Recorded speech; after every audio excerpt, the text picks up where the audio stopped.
Bonjour à tous, c'est Laetitia au cœur de Soi TV. Alors aujourd'hui, j'ai l'honneur et la joie de recevoir Diane Bellego. Bonjour Diane. Bonjour Laetitia et tous les autres Mhm. aussi. Et là, par Internet, on peut faire. Ah, des brassées d'amour, voilà, exactement. Alors pour ceux qui ne connaissent pas Diane Bellego, elle est accompagnante holistique, auteure et conférencière, et sa spécialité, c'est l'union et la réconciliation du masculin et du féminin par la voie tantrique. Alors, brièvement, j'ai rencontré Diane au cours d'un stage des déesses, l'appel de la déesse à Bali au cours d'un voyage initiatique extraordinaire.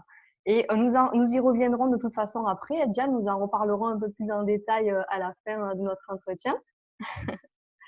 Et voilà, et en fait, je me suis reconnectée à toi très récemment, finalement, grâce à ce confinement, parce qu'en fait, j'ai vu sur Facebook toutes les vidéos que tu as postées et en fait, j'aimerais bien qu'on en parle et qu'on y revienne avec toi. Voilà, pour moi, c'était juste des pépites, des trésors, encore des prises de conscience. Donc, qu'est-ce qui t'a amené à faire toutes ces vidéos sur YouTube pendant ce confinement? 51 vidéos que je vous conseille vraiment d'aller voir sur sa page Facebook et sur son YouTube. Diane, je t'écoute. Eh ben, tout simplement, au début, personne ne savait que ça durerait aussi longtemps, hein. Je C'est me vrai. serais peut-être pas engagée si j'avais su que c'était si long, j'aurais été pris dans mais qu'est-ce que je vais dire, etc. Au départ, c'est vraiment pour dire, eh ben, écoutez, c'est l'occasion de se retrouver en soi. Et en soi, bah, c'est tout ce mouvement du féminin, de se réintérioriser. Et c'était vraiment pour aider les amis, de booster l'énergie. Puis au fur et à mesure du chemin, moi-même, je cheminais à travers ce confinement en allant me renseigner, en allant voir des vidéos, en apprenant des choses sur notre monde, en Mm. découvrant des choses que je n'aurais jamais imaginées sur notre monde, une version obscure de notre monde, pour dire la vérité, et de voir tout ce que ça faisait en moi, tout ça. Mhm. Et je pense que d'autres ont été voir les mêmes informations ou les découvriront d'une façon ou d'une autre. Et là, tout ce que j'ai transmis, ça a pris une autre tournure, c'est-à-dire c'est pas seulement, eh bien c'est l'occasion justement de se retourner vers soi-même, mais installer en soi une ressource de façon à être dans cette initiation qu'on n'avait pas au début du confinement. J'avais absolument pas conscience qu'on était en train de véritablement finir un monde. Mais là, c'est évident, on est Eh en oui. train de finir un monde. Indépendamment de, OK, il va y avoir probablement une crise, ben évidemment, hein, on n'arrête pas l'économie mondiale pendant 2 mois. Euh, Après, on ne va pas parler du virus particulièrement, mais sans qu'il y ait des conséquences. Mais ça, c'est la dimension extérieure. C'est la dimension, OK, il faut gérer ça extérieurement. Mais intérieurement, il y a quelque chose qui a cliqué. Mm. Et moi, dans le confinement, ou plutôt dans mon accompagnement du matin, j'ai vu aussi que je grandissais à travers ça en disant, OK, c'est pas seulement comment utiliser au mieux ce temps, mais qu'est-ce qu'on fait des informations qu'on découvre? Qu'est-ce Mm. qu'on fait des mensonges qu'on nous raconte? Qu'est-ce qu'on fait qu'il y a véritablement, il faut se réunir entre nous pour se soutenir et aussi avoir à l'intérieur de nous une ressource absolument indéstabilisable, de façon à épouser ce qui s'en vient et personne ne sait ce qui s'en vient. Alors on sait que bon, ça va bouger, on est d'accord, mais même les guides, parce que je pense que cette initiation, elle est pas seulement de la terre physique, elle est de galactique qui a un Mm. passage. Il y a véritablement un passage. Donc les guides eux aussi ils sont dans le truc. Je pense que la Terre, elle matérialise, c'est le cas de le dire, quelque chose qui a une incidence galactique. Donc même si les guides voulaient nous dire, ils ne sauraient pas parce que ça va dépendre de nous. On est en train de créer. Ce qui est sûr, c'est qu'on est en train de finir un monde pour accéder à un nouveau monde, alors que nous espérons plus respectueux du vivant, tout simplement, si on veut faire simple. Et j'ai senti au fur et à mesure de ces vidéos combien c'était nécessaire de donner des outils là. Et puis à travers les commentaires des uns et des autres, bah, c'était l'occasion aussi de donner comme un petit accompagnement individuel, où, sans que cette personne se sente trop sur le siège torride, mais qu'à travers ça, c'était des réactions que chacun d'entre nous on pouvait avoir. Et bien combien ça disait des profondeurs de nous qu'il fallait justement transformer pour pas être de plein fouet à contrer ce qu'on nous dit, mais bien d'agir et non pas réagir. Parce que si on se met à contrer, on est pris dans l'histoire. Et là, c'est ceux qui sont les plus forts qui gagnent. C'est pas forcément nous. Hein. Donc, ça a été tout ce cheminement. Et moi-même, je n'avais pas du tout. Oh, si on m'avait dit ça va durer 50, tu vas le faire pour 50 fois, j'aurais dit OK en disant de toute façon, c'est toujours comme ça que j'ai fonctionné. Si la guidance me dit allez, en route, j'ai un côté bon soldat. Je dis bon, on verra bien au fur et à mesure. Mais c'est que moi-même, j'ai grandi en disant moi, j'ai l'impression pendant ce confinement que j'ai perdu mon innocence d'une certaine façon. Mon innocence par rapport au monde. D'accord, toi aussi? Je croyais, ouais, Non, mais moi, j'avais pas du tout, Ah ouais, j'avais pas du tout conscience. conscience de, Mm, de, de l'obscurité du monde. mm, Je sais qu'il se passait des choses terribles sur le monde, évidemment. On ne peut pas ignorer que on nous fait la rate au courbouillon pour quelques milliers de morts. Et si les gens, si c'est de ta famille, pardon que je dise une phrase aussi horrible, bien évidemment que c'est mm. horrible individuellement parlant, mais il y a des millions de morts de faim dont on ne s'occupe pas, etc., etc. Donc il y a un truc à se dire, mais pourquoi mondialement? Ça sert qui? Ça sert qui l'affaire? Ça sert qui d'avoir mis en valeur? Et mon propos ici n'est pas du tout de révéler des choses par rapport à ça. C'est plutôt face à ça. D'abord, ceux qui sont surpris par ce que je dis, ben je t'en supplie, va te renseigner, cherche. Ta guidance t'amènera comme elle m'a amené d'un lien à un autre lien, un autre lien. Tu n'es pas forcé d'aller cliquer sur le lien, mais c'est comme ça que j'ai découvert des trucs. Et des trucs. Je dis, bon, ça j'ai déjà entendu, c'est bon, ou ça c'est parti pris, etc. Mais j'ai appris des choses. Donc, et, et là où j'ai fait vraiment une prise de conscience, c'est quand je me suis dit, bon, mais dans toutes ces choses obscures que j'ai apprises, qu'est-ce qui me touche le plus? Mhm. Et je me suis rendu compte que ce qui me touchait le plus, c'était moi. C'est-à-dire, c'était ce qui était le plus en résonance avec ma propre essence, dans sa lumière comme dans son ombre. Et c'est là où j'ai fait le lien immédiatement entre, OK, si moi, je fais alliance avec mon propre cerveau reptilien, c'est quoi mes monstres? Hein? C'est quoi mes plus grandes peurs? C'est quoi mes plus grandes blessures? C'est quoi mes mémoires pas encore éclairées ou Mhm. qui sont encore un peu réactives? Ça, c'est vraiment mon cerveau reptilien. Et c'est exactement ce qui me fait peur dans l'obscurité du monde. OK? Oui. J'ai vu la... Donc, si moi, je fais alliance avec mon cerveau reptilien dans le sens de allié chamanique, hein, parce que l'allié chamanique, au départ, il se présente comme un monstre, justement. Il fait peur, comme un démon, comme un monstre. Et après, eh bien, il y a une force en soi, il y a un axe, il y a une qualité de présence qui fait qu'on peut épouser cette initiation dans laquelle on est vers l'inconnu, mais en, je dirais, se rendant disponible à la grâce. Mais si on est en train de réagir, de dire tu te rends compte, et puis ils ont fait ci, ils ont fait ça, pouf, on est complètement happé dans la matrice. Mhm. Donc, en fait, ça a pris cette tournure-là, mais j'aurais jamais imaginé, on me l'aurait dit que je n'aurais pas encore fait moi-même le chemin que j'ai fait pendant le confinement. Moi, le confinement, il a pas été... j'étais motivée tous les matins, j'étais pris une grande partie de la journée pour répondre aux commentaires, etc. Donc, j'ai pas eu un confinement difficile, même si j'ai vu une saison entière qui me passait sous le nez financièrement, donc c'est autre chose. Oui, c'est vrai. Donc, Mais en travail tout par... cas, Ouais. Pardon, en tout cas, moi, je te remercie infiniment, mais pour tous ceux aussi qui ont regardé ces vidéos, parce qu'il y a aussi des méditations que tu donnes, des pratiques, des enseignements, effectivement, des réponses individuelles.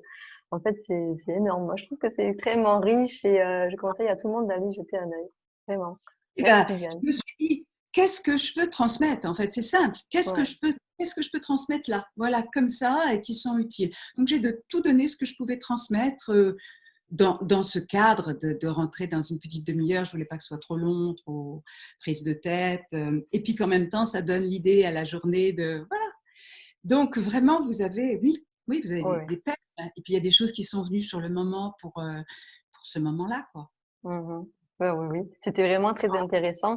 Et ben justement, donc tu as parlé donc de ce temps de confinement pour le féminin, hein, d'être à l'intérieur de soi. Donc on va passer du coup, si tu es d'accord, bien à ta spécialité, l'union et la réconciliation du féminin et du masculin. Ouais. Donc en fait, bon, mais Diane, alors, tu as écrit un livre. Alors pour ceux qui connaissent pas, il s'appelle Masculin, féminin, initiation amoureuse. Je mettrai un petit peu le lien en bas. La fusion au cœur de la séparation. Donc voilà, c'est un bon livre. C'est c'est comme, voilà, il se divise, après moi, ce que j'ai compris, Diane, tu me dis, et tu vas après, toi, tu vas plus détailler, il se divise en trois parties. La première partie, c'est sur l'ombre du féminin et du masculin, ce qui est à éclairer finalement en chacun de nous. La deuxième partie, En dis-moi, fait, déjà, il y a le CD audio et il oui. y a le livre. Et donc, on pourrait dire que, parce que je voulais que le livre, ça soit masculin-féminin. Donc, le CD audio, on va dire, c'est l'énergie. Hein, vous êtes baigné dans la voix de Diane. Et donc, ça va être le féminin. Et le livre, c'est, on va dire, la théorie, la structure. C'est le masculin.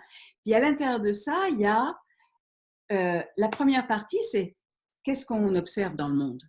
Qu'est-ce qu'on observe dans le monde? C'est le féminin et le masculin dénaturé. OK? Qu'est-ce qu'on en déduit? Mhm. La deuxième partie, c'est qu'est-ce qu'on en déduit? Ce serait quoi en théorie? Comment on peut les restaurer en fait? Et puis, la dernière partie, c'est comment on les réunit. Et chaque chapitre, il a un cas vécu qui là Mhm. aussi joue. C'est-à-dire que il y a un chapitre, puis il y a une histoire. Donc, le chapitre, ça va être de nouveau le côté masculin théorique, puis l'histoire, ça va être le côté vécu féminin. Donc, là aussi, ça danse. Puis j'ai mis deux couleurs, et puis il y a la page de gauche, la page de droite. Et puis, j'ai vraiment demandé à mes guides ou à tous ceux qui m'ont inspiré que le livre grandisse en même temps que moi. Mhm. C'est-à-dire que, évidemment, je réécrirais des choses différemment, même s'il a été réédité puis que j'ai retouché des choses. Mais en fait, je ne changerai pas la structure, mais il y a deux, trois choses sans doute que je changerais. Mais il a sa vibration à bouger en même temps que moi pour que ce que je comprends du Mhm. masculin et du féminin, ce que je transmets, ça ne soit pas moi d'il y a 15 ans, puisqu'il a été écrit il y a Mhm. 15 Eh oui. mais moi d'aujourd'hui. Donc vous avez comme à travers ces mots-là, ce que j'emporte aujourd'hui à Toujours travers ces cette mots. même vibration, du coup, qui perdure et qui est ce qui fait que le livre, il n'a pas vieilli du tout, quoi. En fait, il est complètement d'actualité. Il est d'actualité parce que en, de ce que je peux voir sur euh, d'autres intervenants, quand ils parlent du masculin et du féminin, ils le réduisent ou le limitent à la relation homme-femme ou nous et l'autre, à la relation. Mhm. Pour moi, masculin-féminin, c'est pas seulement l'horizontalité, c'est pas seulement moi et l'autre, c'est le ciel et la terre. Mhm. C'est-à-dire, ces forces universelles. Et donc, le bouquin, il tient la route, quoi. Il est architecturé d'une façon son architecture, quoi. Et on parle du symbole du Tao et il tient le symbole du Tao. Donc, je vois pas très très bien qu'est-ce qui. Après, on peut peaufiner, bien sûr, hein, ou se spécifier sur un truc, mais oui, c'est un bouquin de base, c'est sûr, sur le masculin et le féminin. C'est pour ça qu'il est d'actualité. J'ai appris qu'il y avait beaucoup de thérapeutes qui l'avaient. J'ai des thérapeutes qui m'ont dit, tu sais, je fais mes stages avec ton livre.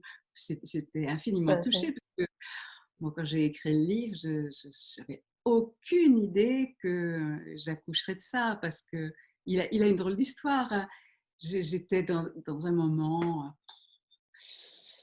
je sentais que j'étais dans une boîte trop petite pour ce que j'étais, mais voilà. Et il y a une femme qui dit, mais pourquoi tu n'écris pas un livre? Je dis, un quoi? Un livre sur quoi? Eh bien, puis après, j'ai dit, mais quelle idée, moi, écrire un livre, mais sur quoi? Et j'écoute toujours, comme je n'ai pas particulièrement de rêve, je ne reçois pas des messages comme ça, moi je suis quelqu'un de normal, si on peut dire, hein, mais sans rien d'extraordinaire dans ma vie. Et je me dis, mais quand même, c'est particulier. Et 2 jours après, il y a quelqu'un qui me dit, pourquoi tu n'écris pas un livre? Alors, j'ai vraiment dit, j'ai dit, mais si j'ai à écrire un livre, eh bien que 6 personnes me demandent en 15 jours. Je dis, oh, c'est pas possible, 6 personnes en 15 jours. Sauf que je les ai eues. Je dis, bon, d'accord. Ok, ben, j'ai à écrire un livre. Sur quoi? Alors, qu'est-ce que j'ai fait? J'ai écrit les séances individuelles que j'avais eues récemment, qui m'avaient marquée parce qu'il y avait eu une résolution, où les images étaient parlantes, ou c'était celles qui m'avaient marquée des derniers mois. Et je les ai recopiées avec ce que je me souvenais de ce que j'ai pu dire. Et puis je l'ai relu en disant, mais en fait, on parlait de quoi? C'était quoi l'essentiel là-dedans? Si je voulais, c'était quoi la théorie là-dedans? C'est là que c'est venu le masculin-féminin. D'accord. Mais c'était pas du tout, moi je suis une spécialiste de masculin-féminin. Je ne savais pas que j'étais une spécialiste de masculin-féminin. Non, non. Moi, je suis un bon soldat. Ok. Et pas quelqu'un qui est né avec des perceptions formidables.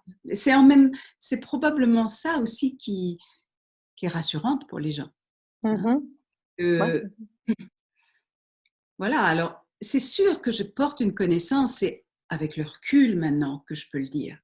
Mais ce n'est pas en écrivant le livre que j'aurais pu dire, c'est sûr que je porte une connaissance. Je n'avais pas du tout l'impression que je portais une connaissance. Et j'admirais, je remettais mon pouvoir à tous ceux qui canalisaient. Je n'avais pas conscience que moi, j'avais une forme de guidance autre. Ah, d'accord. Voilà. D'accord. Diane, est-ce que avec tes mots, tu pourrais donner juste quelques définitions de base sur les polarités, que sont le masculin et le féminin, et qu'est-ce que c'est que la voie tantrique? Alors, déjà,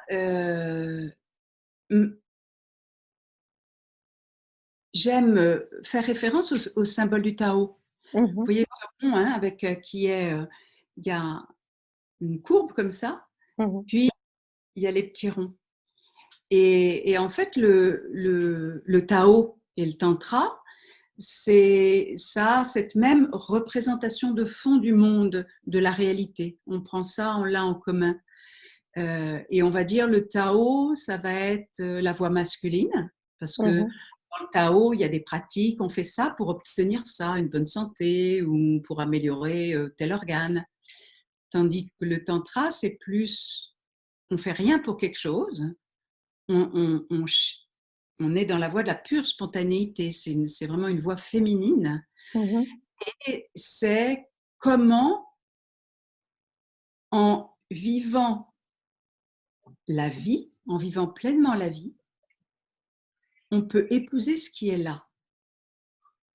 Et épouser ce qui est là, c'est pas forcément dire amen à ce qui est là. Épouser comme, on dirait, un maître d'art martial épouse la relation à non pas son adversaire, mais son partenaire.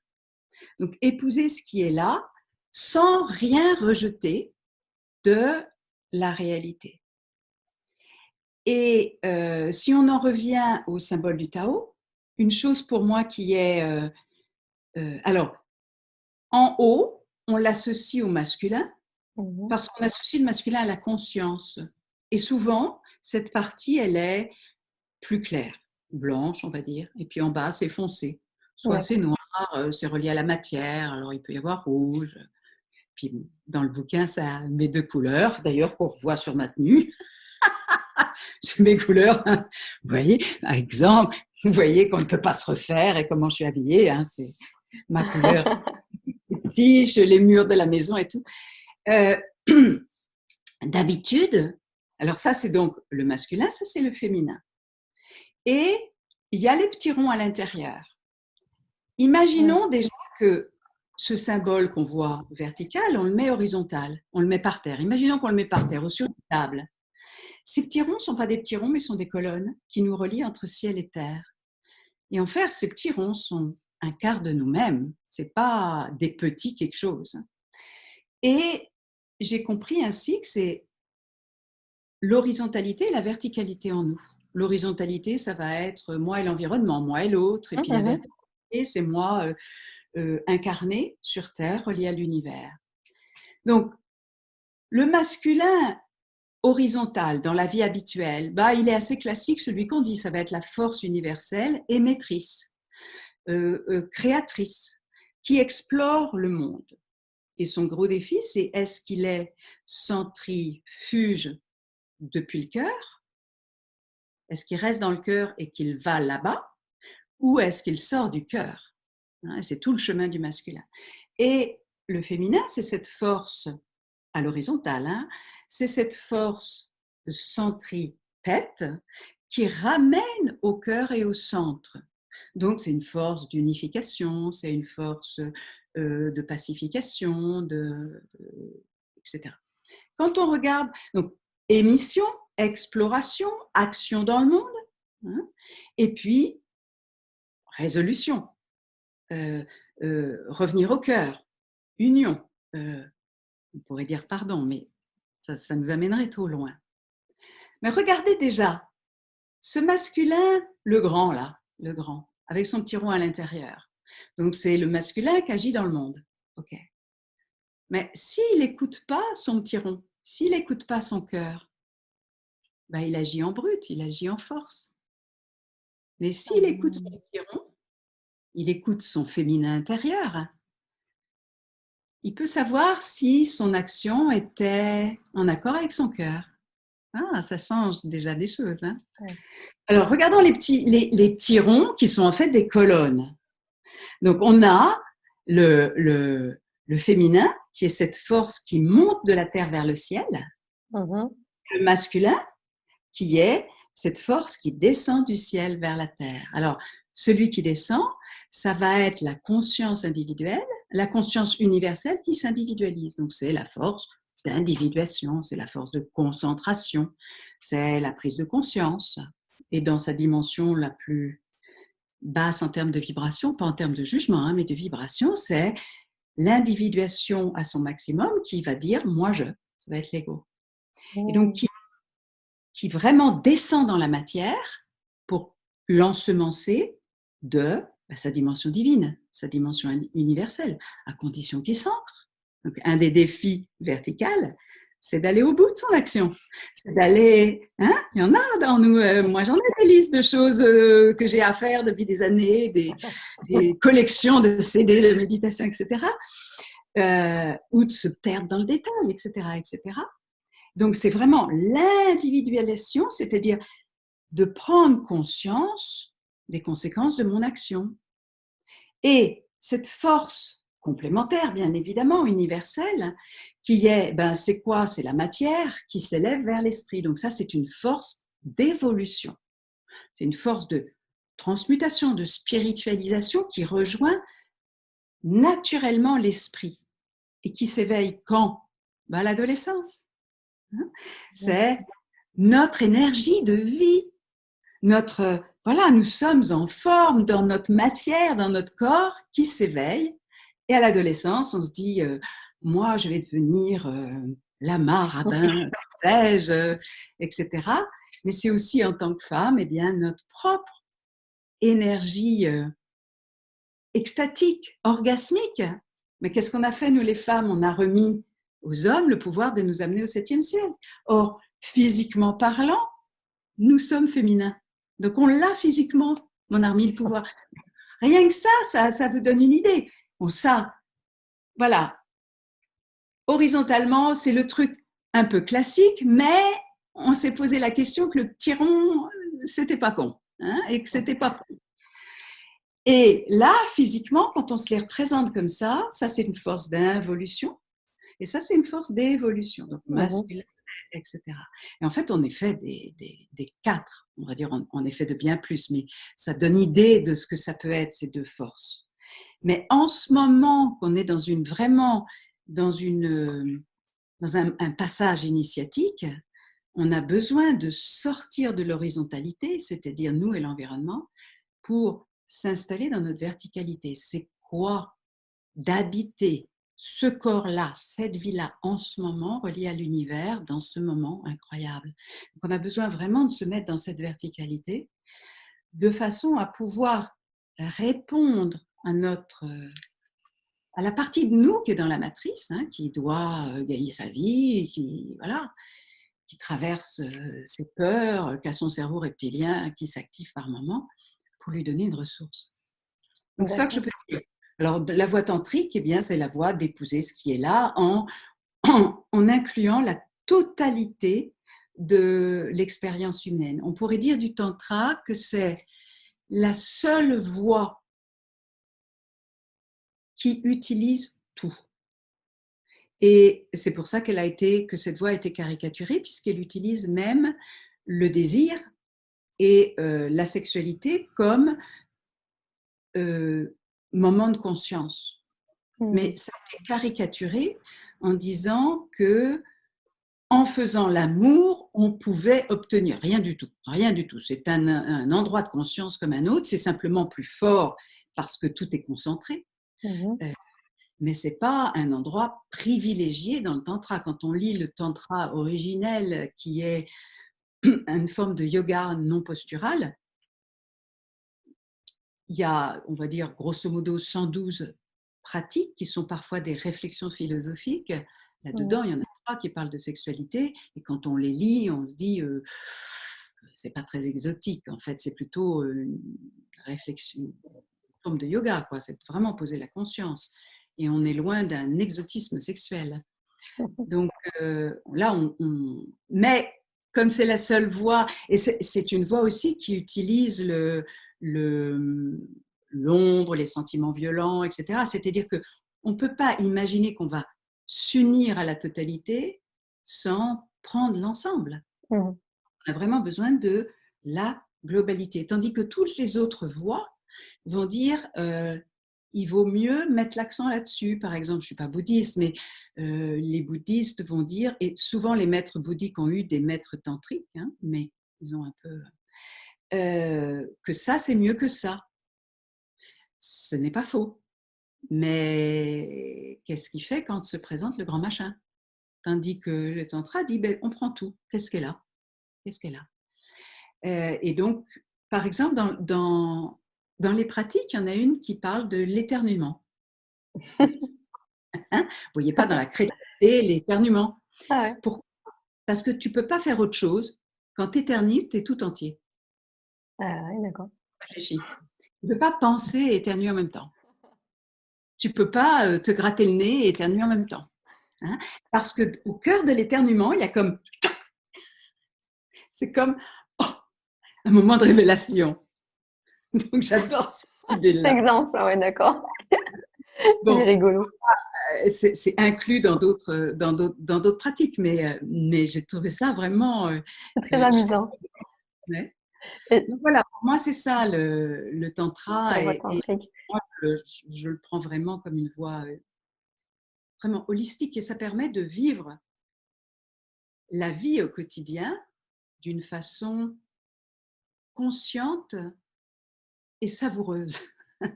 C'est pas chiant, c'est pas chiant le tantra. Et on peut, par exemple, boire son thé et le boire en conscience et utiliser ses sens.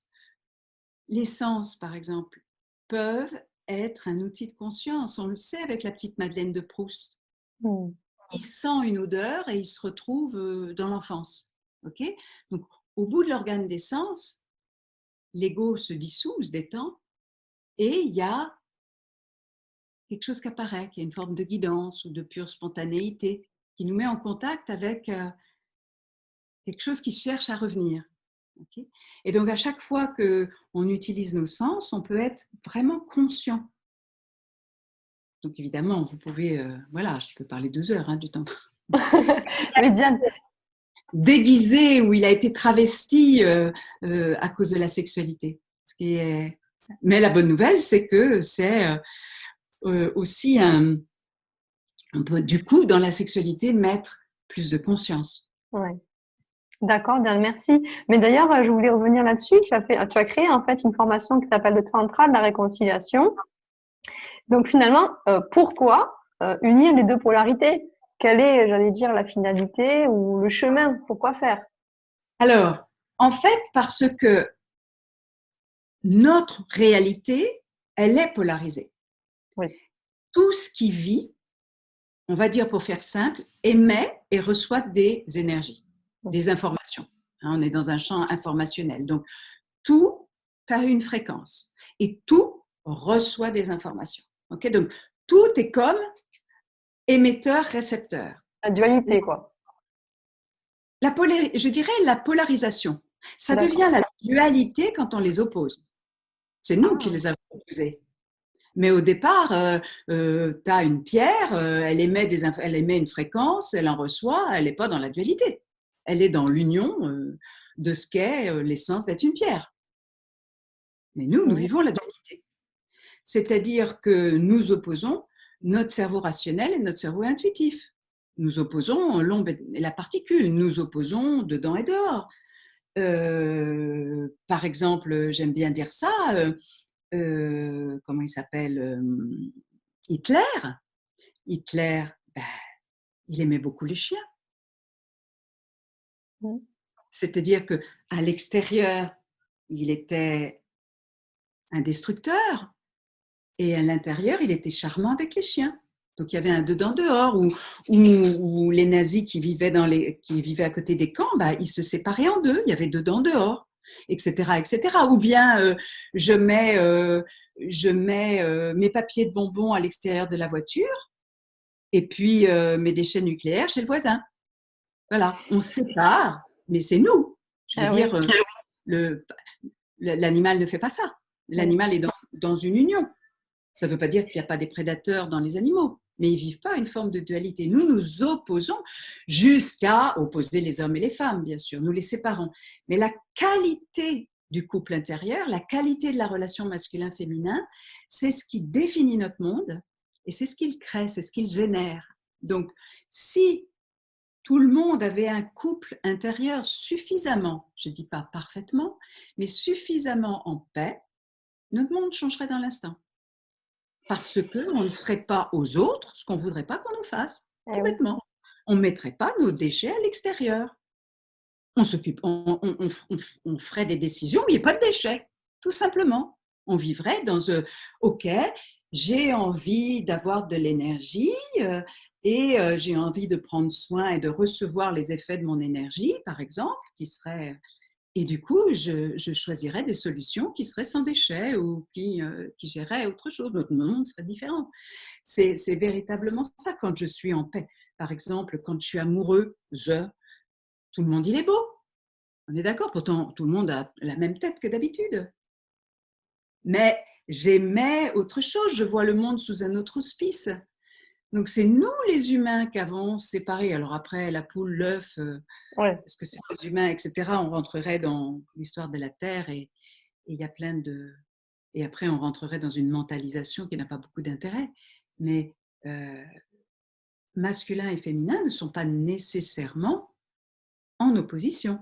Mais dans notre monde, dans notre réalité physique terrestre, certes, ils sont opposés. Donc, réalité. Donc, nous opposons la terre et le ciel. Nous opposons la sexualité et la spiritualité.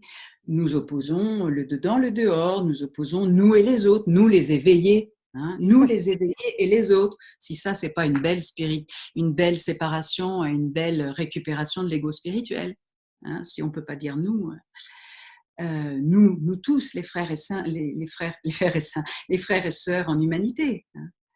Et donc, dans ce moment où la Terre, où il y a vraiment ceux qui s'éveillent, dans le sens qu'ils prennent conscience qu'il y a une réalité plus vaste, Mm. que le monde subtil, ça existe, que après chacun y met les mots, les références qu'il veut, hein, mais que ça existe, c'est un fait. Et qu'on nous raconte des histoires, peu importe les histoires qu'on nous raconte, c'est sûr qu'on sent qu'il y a comme deux humanités.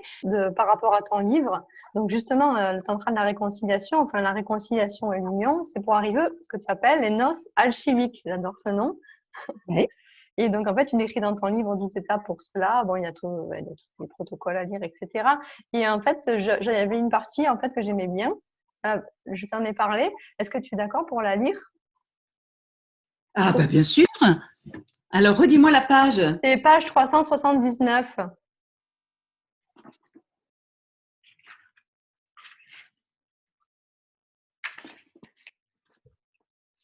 Nous y sommes. Nous sommes au cœur. La synergie de chaque étape de l'Odyssée converge ici. L'espace de l'initiation amoureuse, des noces alchimiques. La boucle arrive à terme. Souvenons-nous, nous avons révélé, puis restauré la quintessence et l'essence de notre masculin, de notre féminin, et nous venons d'autoriser et d'activer la fréquence, leur union d'origine. Nous avons cheminé de l'ombre à la lumière, de la terre vers le ciel, de la lumière vers la matière, du ciel vers la terre. Il reste à nous poser au cœur exactement. Là réside l'abîme de la séparation. Là est disponible la fusion. Nous avons apprivoisé la séparation en contemplant, reconnaissant, accueillant, pardonnant, bénissant les aspects de nous-mêmes en résonance, en pressentant les étapes du masculin, du petit masculin au grand masculin et celles du petit féminin au grand féminin. Le temps est venu de les mettre en présence, de nous ouvrir, corps, âme, esprit, à leur réconciliation préalable aux noces alchimiques. Les noces alchimiques ouvrent le passage au couple co-créateur. Cette dernière étape contribue à transformer radicalement la racine même de l'identité et sollicite la reconnaissance spontanée du soi. Je n'ai jamais relu mon livre et je suis Oui. de ce que j'ai écrit. Moi, je trouve que elle est juste extraordinaire. Et moi, ma chaîne, j'ai envie d'aller à la rencontre de ce soi. Et donc, du coup, je voulais te demander, voilà, qu'est-ce que ça évoque pour toi d'aller donc au cœur du cœur et à la rencontre de ce soi avec un grand S? Ça demande beaucoup d'humilité et beaucoup de simplicité, car ce n'est pas à l'extérieur de nous-mêmes. Et c'est vraiment au cœur de nous, de ce qui n'a pas été éclairé, de ce qui n'a pas été rencontré, embrassé. Alors, certains ont dit qu'on avait plus peur de notre lumière que de notre ombre. Ça n'empêche qu'il y a à rencontrer ça pour aller au cœur du soi. Mais quand on arrive au cœur du cœur du cœur, il reste comme des résonances qui fait que si on parle en termes de grands archétypes, l'archétype de Marie n'est pas l'archétype de Michael, même s'ils vont souvent ensemble, ou de Saint-Germain. Mais même là, c'est une forme. Et est-ce qu'il n'y aurait pas encore, une fois qu'on s'est tellement détendu, d'aller encore là où on peut lâcher complètement même ces formes-là, d'être dans le silence. Mais là, les mots sont impuissants à dire. Seuls, on pourrait dire, les artistes pourraient donner l'idée de ça, puisque les éveillés, ils nous ont écrit des livres, et puis on les lit. C'est pas pour autant qu'on se réalise. C'est pas pour autant. Parfois, on est comme. Moi, ça m'est arrivé de relire des passages en disant mais c'était tellement. Et puis je relisais, c'était juste des mots. C'était des mots qui faisaient une phrase et je ne ressentais pas ce qui était comme. Voilà, quelque chose que j'ai approché. Donc, je pense que aller au cœur du cœur du cœur, donc il y a tout ce chemin vraiment d'authenticité, de lucidité, d'humilité, de simplicité. Et puis, à un moment, de lâcher tout ça dans le silence, de se rendre disponible à la grâce aussi, parce que rencontrer le soi, c'est la grâce. Hein. Sinon, tout le monde, on lirait tous les bouquins d'éveil et on serait réalisé. C'est pas, on ferait tous les stages de développement. On ferait les stages suffisamment de développement personnel et puis spirituel, et puis normalement, on devrait y arriver. C'est pas aussi simple. Même si en ce moment, c'est tellement fort l'énergie qu'il y en a beaucoup, beaucoup, beaucoup qui s'éveillent. Mais on parle pas. Là, moi, je parle de la fusion, c'est-à-dire de passer de l'éveil à l'illumination. C'est-à-dire qu'on est sorti de la peur, qu'on est sorti de la forme, on habite toujours un corps humain, bien sûr, et on a toujours à vivre sa vie, mais depuis un endroit de silence intérieur où on n'est plus de ce monde, mais on vit dans ce monde. On vit dans ce monde, mais on n'est plus accroché à ce monde, attaché à jouer à ce monde. Wow. C'est ça qui me vient de dire. Donc même dans la transcendance et l'immanence, j'ai un passage que j'ai relu plusieurs fois dans des stages et je me dis, oh là là, là, voilà, je ne savais même pas que j'étais inspirée. Hein, parce que pour la petite histoire, j'ai mis 7 ans avant de relire mon livre, tellement, enfin je ne l'ai pas relu d'ailleurs, mais en osant l'ouvrir. Parce que j'avais l'impression qu'il n'était pas intéressant. Et ce passage sur immanence et transcendance, ça m'a touchée. J'ai dit, là, il faut quand même que je reconnaisse que j'ai des moments d'inspiration, mais c'est pas une inspiration comme si je recevais des trucs et que j'écrivais comme ça. Non, je suis un bon soldat. Je rame, je réécris. Des fois, je comprenais des choses, mais je savais pas comment les mettre dans les mots. D'accord. Et dans l'immanence et la transcendance, il y a vraiment la transcendance, c'est la voie du masculin, c'est-à-dire il faut bien que je fasse du développement personnel. Parce que sinon, mes blessures sont tellement énormes qu'elles m'empêchent d'accéder à la grâce. Il faut que je libère le terrain, quoi. Mais en même temps, il y aura toujours des mémoires à libérer. Il y aura toujours un vieux truc qui viendra me déranger. C'est sans fin. Et l'immanence, c'est vraiment d'écouter Dieu à l'intérieur. Mais ce n'est pas toujours disponible au départ. Donc la transcendance avec le masculin et puis l'immanence avec le féminin. Mais en fait, c'est l'union des deux. À chaque fois, à chaque instant, on danse entre les deux. Donc, on peut les associer à tout, hein, masculin et féminin. Parce que ça crée le monde. C'est vrai. Eh bien, écoute, pour en finir avec ton livre, du coup, à qui il s'adresse et toi, qu'est-ce que tu conseilles pour l'aborder? Eh bien, je dirais qu'il s'adresse à beaucoup de monde différent, en fait. La dernière fois, j'ai dit, il s'adresse aux hommes parce que les hommes, ils ont tendance à vouloir un mode d'emploi. Et le bouquin est très structuré.